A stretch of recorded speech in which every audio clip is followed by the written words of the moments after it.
Julie Metzger, a registered nurse and expert on talking to your kids about sex. Great to see you. I want to talk about what that superintendent just said. He says many kids can be sexually active or looking into, sexual things in the 5th grade. Is that what you're hearing as well? I think there's a lot of definitions of sexually active: sexually curious, sexually exposed. I mean, 70% of our broadcast television has sexual content in it. So is it a curiosity about what you're seeing on television?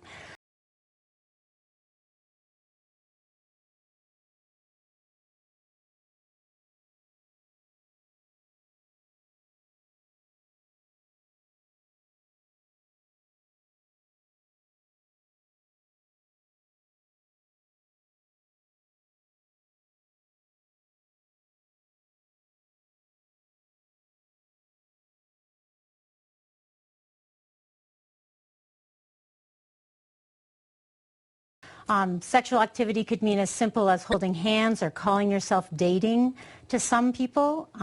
It would be unusual for a 5th grader to be fully involved in sexual activity as an adult would think about it.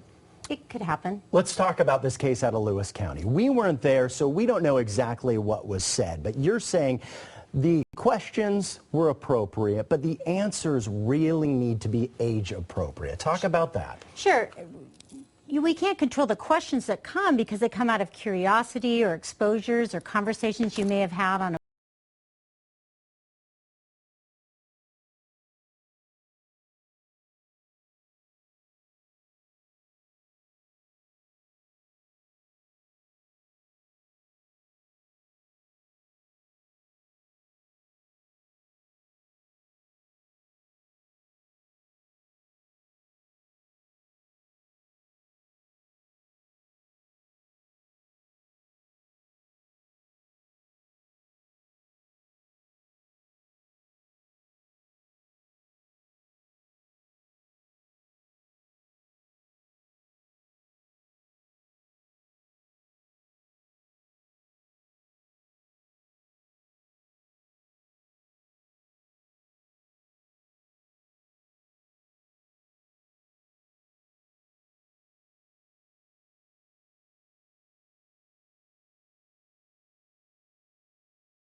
playground or with older kids that interview, but it's a teacher's responsibility to assess the developmental space of the children that you're speaking to and to make sure that we respect that developmental space. More provocative or more precocious than the group was going to have, you need to make sure that the answer belongs in the age group that you're responding to. And we should say that the curriculums are approved by the state, and it's very specific. They say if slang is used by the students, the teacher should identify it as slang and stick with the curriculum. What do you think about that?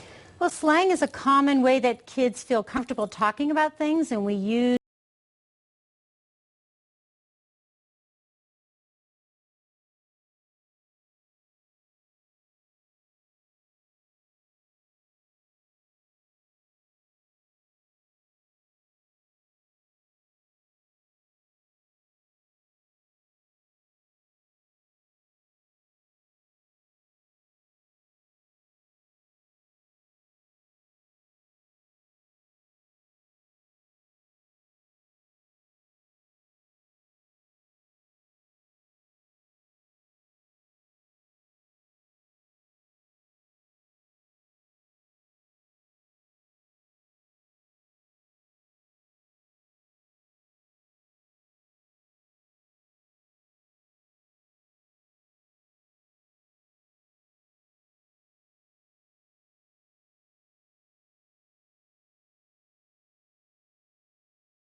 use provocative language and nicknames around things that feel sacred or mysterious or we're unsure of or a little nervous about.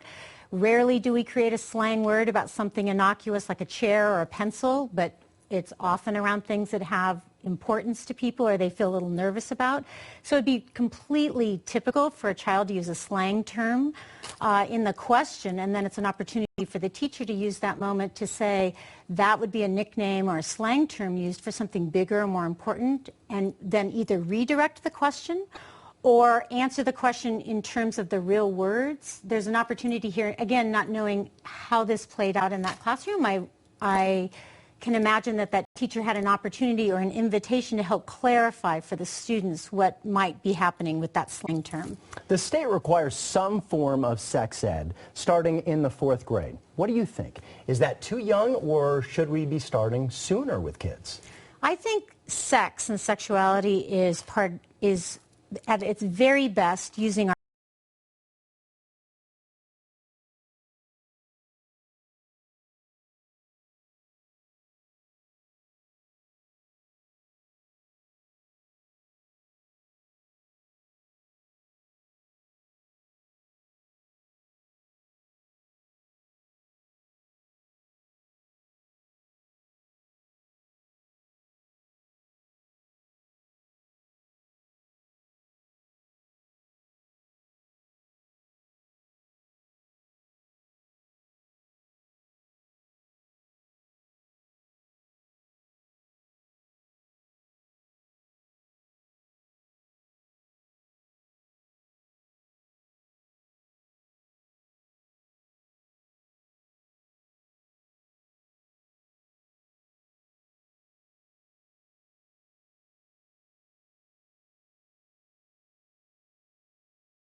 our brains, our hearts, our bodies, our spirituality, and throughout our lifetime we build with our children understanding in terms of information, how to manage their emotions, care for each other. We teach them about our bodies, how to take care of their bodies, how to learn about appropriate touch, how to show and share our love, create compassion, how to act on feelings and sometimes stay back from feelings. All of that builds toward an understanding of great sex or sexuality for people, and that to me is a lifetime journey. Lastly, the school district in Onalaska sent out 200 letters asking parents to be involved in this process. 3 people showed up. Do parents need to be more involved in these discussions with their kids? And we only have about 15 seconds. I think sexuality is at its best learned within your family and at your own dining room table. And if parents are waiting for schools to teach it, they're missing an opportunity to share it from their own values and beliefs and from their own perspective, and then letting schools add to that. difficult but important topics. Yeah. Julie Metzger, thanks for stopping by. Thank you. Marnie